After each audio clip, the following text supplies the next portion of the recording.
وہ حاکم مطلق نہیں ہے، وہ عامل نہیں ہے۔ آپ کو معلوم ہے کہ حضرت عمر پر ان کے کرتے کے اعتبار سے جو ہے وہ تنقید ہو گئی تھی۔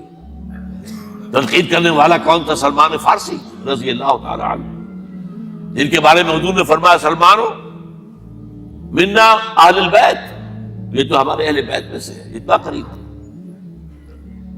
حضور حضرت عمر خطبہ دے رہے ہیں اور وہ کہتے ہیں کھڑے ہو کر لا سمع ولا طاعہ، نہ سنیں گے نہ اطاعت کریں گے، کلمہ بغاوت ہے۔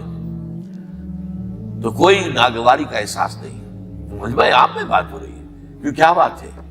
یہ جو کرتا آپ نے پہنا ہے یہ ان یمنی چادروں سے بنا ہے جو مال غنیمت میں آئی تھی، اور جتنی ٹکڑا جو ہے ہر مسلمان کو ملا اس سے کرتا نہیں بنتا، اور آپ ہے بھی طویل القامت، آپ کا کرتا کیسے بن گیا؟ فرماتے ہیں عبداللہ سے، اپنے بیٹے سے، عبداللہ ابن عمر رضی اللہ تعالیٰ عنہ، عبداللہ تم وضاحت کر دو۔ وہ کھڑے ہو کے کہتے ہیں نہ میرا کرتا بن رہا تھا نہ ابا جان کا، میں نے اپنے حصے کا کپڑا ابا جان کو دیا ہے، اس سے ہی کرتا بنا۔ الآن نسمع ونطیع، بس اب اس کے بعد آپ فرمائیے، آپ جو کہیں گے سنیں گے اور اطاعت کریں گے۔ یہ متوازن نظام، نہ ڈکٹیٹریت ہے کہ کوئی بول نہیں سکتا، تم اور حاکم وقت پر تنقید کر رہے ہیں اور بربرا کر رہے ہیں۔ ایک عورت پکڑ لیتی ہے حضرت عمر کو رضی اللہ تعالیٰ عنہ۔ حضرت عمر نے آرڈیننس نافذ کر دیا تھا کہ اتنے سے زیادہ، اتنی رقم سے زیادہ مہر نہیں رکھا جا سکتا۔ کہ عمر تم کون ہوتے ہو ہمارے حق کے اوپر پابندی لگانے والے؟ جب قرآن میں ہے وَآتَيْتُمْ إِحْدَاهُنَّ قِنطَارًا، چاہے تم نے اپنی کسی بھی کو ڈھیروں سونا دیا ہو تب بھی طلاق کی شکل میں واپس نہیں دے سکتے۔ قنطار کہہ رہا ہے، آپ کون روکنے والے؟ اور حضرت عمر فرماتے ہیں آج ایک عورت نے عمر کو دین سکھایا، آرڈیننس واپس۔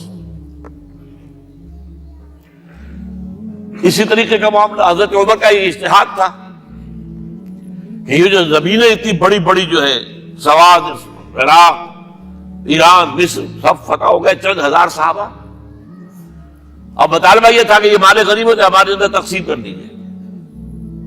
جیسے حضور نے غزوہ خیبر میں جو زمینیں تھی یہودیوں کی وہ مجاہدین میں تقسیم کر دی تھی، دلیل موجود، دلیل بھی سنت رسول سے ہے صلی اللہ علیہ وسلم۔ حضرت عمر کی حکمت کچھ اور کہہ رہی ہے۔ یہ بات تو میں اپنے انداز سے کہہ رہا ہوں کہ اگر ایسا ہو گیا تو تاریخ انسانی کی سب سے بڑی جاگیرداری قائم ہو جائے گی، کتنے بڑے بڑے رقبے جو ہے صحابہ کو مل جائے گا۔ لیکن انہوں نے جو بات بیان کی وہ یہ تھی اگر یہ سارا تقسیم ہو گیا تو بعد میں آنے والوں کے لیے کیا رہے گا، اور جو فوجیں اب ہمیں پورے نظام کے لیے رکھنی پڑے گی ان کو کون سپورٹ کرے گا، ان کے لیے کہاں سے خرچہ آئے گا؟ تو انہوں نے طے کیا کہ یہ مال جو ہے مال فے ہے، یہ بیت المال کا ہے۔ جو مال غنیمت ہے وہ صرف وہ ہوگا جو عین محاذ پر حاصل ہوا ہے، ہتھیار ہیں یا بھیڑیں بکریاں ہیں یا اور جانور ہیں، یا وہاں پر جو پکڑے جائیں گے قیدی وہ غلام ہوں گے، وہاں پر اگر عورتیں ہوں گی پکڑی جائیں گی، خریدیں ہوں گی۔ یہ نہیں کہ پورے ملک جو ہے وہ غلام بنا دیے جائیں اور پورے ملک کی جو زمینیں تقسیم کر دی جائیں۔ بعض صحابہ کھڑے ہو گئے نہیں، اب حضرت عمر نے ٹریبونل قائم کیا ہے، 5 صحابہ اوس میں سے 5 خزرج میں سے بیٹھ جائیے، وہاں اپنا بھی وہ پیش کیا نقطہ نظر، باقی لوگوں نے بھی کیا، وہ ٹریبونل نے فیصلہ کیا کہ عمر کی رائے صحیح ہے رضی اللہ تعالیٰ۔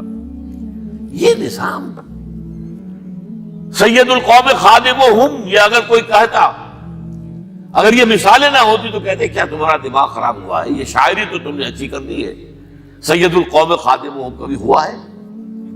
لیکن عمر نے بن کے دکھایا، رات کے گشت پر ہے اور ایک عورت کے کراہنے کی آواز آئی ہے، معلوم ہوا کہ درد ذہن میں مبتلا ہے، کوئی اس کو اٹینڈ کرنے والی کوئی خاتون نہیں ہے، گھر سے گئے ہیں، فرسٹ لیڈی اپنی اہلیہ کو لے کر آئے ہیں، انہوں نے اٹینڈ کیا ہے، اور اس کے بعد بچہ ہو گیا تو اندر سے ان کی اہلیہ کا امیر المومنین مبارک ہو بیٹا ہوا ہے۔ ایک اور دفعہ اسی طریقے سے گشت پر تھے، ایک گھر میں سے بچوں کے رونے کی آواز آئی، معلوم کیا کہ ایک خاتون ہے اور بچے ہیں، کھانے کو کچھ ہے نہیں۔ اس خاتون نے کہا میں نے یہ آگ کے اوپر جو ہے ہانڈی رکھی اس میں پانی ہے اور بچوں کو میں بہلا رہی ہوں کہ کچھ پک رہا ہے، ٹھہرو ذرا صبر کر لو۔ اسی طرح سو جائیں گے بھوکے. کانپ گئے حضرت عمر, گئے بیت المال سے اور بوری گندم کی لے کر اپنے کندھے پر اپنے غلام سے کہا میرے کندھے پر رکھا. اس نے کہا میں لے چلتا ہوں حضور. نہیں, قیامت کے دن تم میرا بوجھ نہیں اٹھا سکو گے. اور وہ اپنے کندھے پر لاد کر لائے ہیں اور وہاں کھانا تیار کروایا, بچوں کو کھلایا ہے. یہ نظام, یہ ہے رحمت للعالمین کا مظہر. یہ جان لیجئے سیرت محمدی صلی اللہ علیہ وسلم کی جب آپ مطالعہ کرتے ہیں کہ وہ سارا انقلابی جدوجہد کا دور ہے, اس میں ابھی نظام کی جو خوبیاں ہیں وہ پورے طور پر سامنے نہیں آئی تھی. ابو بکر صدیق رضی اللہ تعالیٰ عنہ کا دور خلافت جو ہے وہ بھی کاؤنٹر ریولوشنری موومنٹس کو ختم کرنے میں صرف ہو گیا ہے, جسے انگریزی میں کہتے ہیں للی ان بلوم. نظام اسلام, اسلام کا نظام عدل اجتماعی جو ہے ایک کھلے ہوئے پھول کی طرح نظر آئے گا حضرت عمر رضی اللہ تعالیٰ عنہ کے دور خلافت میں. مساوات کا اندازہ آپ کر سکتے کوئی؟ خلیفہ وقت سفر کر رہا ہے بیت المقدس کا, کتنے کئی سو میل, میرے کم سے کم 500 میل تو ہوگا مدینے سے بیت المقدس. ایک اونٹنی ہے, ایک خادم ساتھ ہے, اسی اونٹنی کے اوپر راشن بھی ہے راستے کا, لہذا ایک وقت میں ایک آدمی سوار ہو سکتا ہے, دو نہیں. ایک منزل خلیفہ اوپر بیٹھے ہیں اور خادم آگے چل رہا ہے نکیل پکڑ کر, ایک اگلی منزل میں خادم اوپر بیٹھا ہے اور خلیفہ آگے جو ہے نکیل پکڑ کر چل رہے ہیں. جب آخری منزل آئی تو وہ خادم کی باری تھی اوپر بیٹھنے کی, اس نے ہاتھ جوڑ دیے کہ خدا کے لیے لوگ کیا کہیں گے, مجھے کہیں گے تمہاری یہ جرت. فرمایا نہیں, الدور دورک, نہیں, یہ تو حساب کا معاملہ ہے, میتھمیٹکس کا معاملہ ہے, یہ تمہاری باری ہے, بیٹھو.